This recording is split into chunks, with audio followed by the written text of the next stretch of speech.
Welcome to my first Rocket League video. In today's video, I will be going over tips and tricks for Rocket League trading. There are lots of people who struggle to find profit in this game, so I thought I would help them by giving them some pointers. So my first tip is don't rely on prices alone. Price sheets can be very helpful when trading, but there are a few more things that can determine if you should buy an item. One of the biggest things to take into account for is how much people want certain items or how much demand they have. Say for instance, if someone has a burnt sienna tune and the price sheet says it's around 1,000 credits. Thing is, if you buy this for 1,000 credits, it will be a nightmare to make profit off of because burnt sienna is the least coveted color. So if you try to sell it, people will often not want it or they will try to get it for a very cheap price. If you are going to buy hard to sell items like this burnt sienna tune, try to pay a bit below the price if you want to make profit. Okay, so my second tip is be patient. If you have an item and can't seem to find anyone who wants to buy it, even though you have tried time and time again to sell it, then you have to be patient. Even though it seems no one wants it, eventually you will find that one person who will pay full price for it. What normally happens is you buy an item off of someone and try to sell it multiple times, but no one seems to want it. The first instinct people have is to lower the price, but the point of this is to tell you to not do that. The reason is because when you keep lowering the price, you will eventually start to lower it below the price you bought it at, which means you have lost money and not made profit.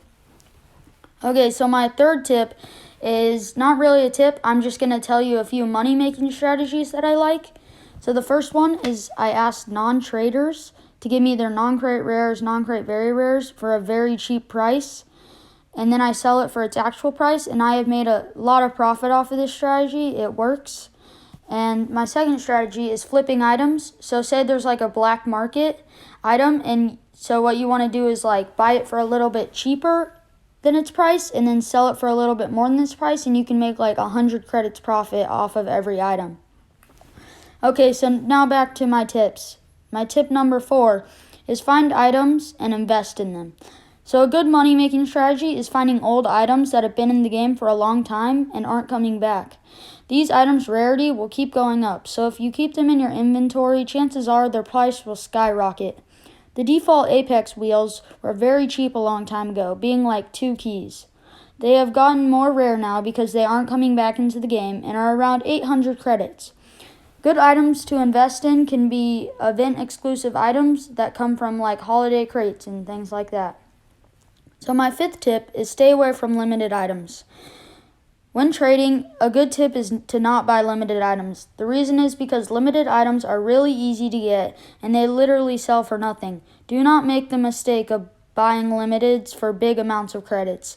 Sure, some limiteds can be expensive because they're rare like titanium white apexes, but most limiteds are almost worthless. The last and final tip is ask for ads. This tip might seem small, but it can go a long way when trading. If you think you have found a good deal, you can still ask the other person to add a small item like a painted import. Sometimes you don't want to do this though because it can make the other person angry if they already know that they are overpaying you. But most of the time, it can help you get a little bit of extra profit. I hope that all these tips helped you. If you liked the video, make sure to subscribe to get a notification when I have more content. I hope to see you in the next video. Thanks for watching.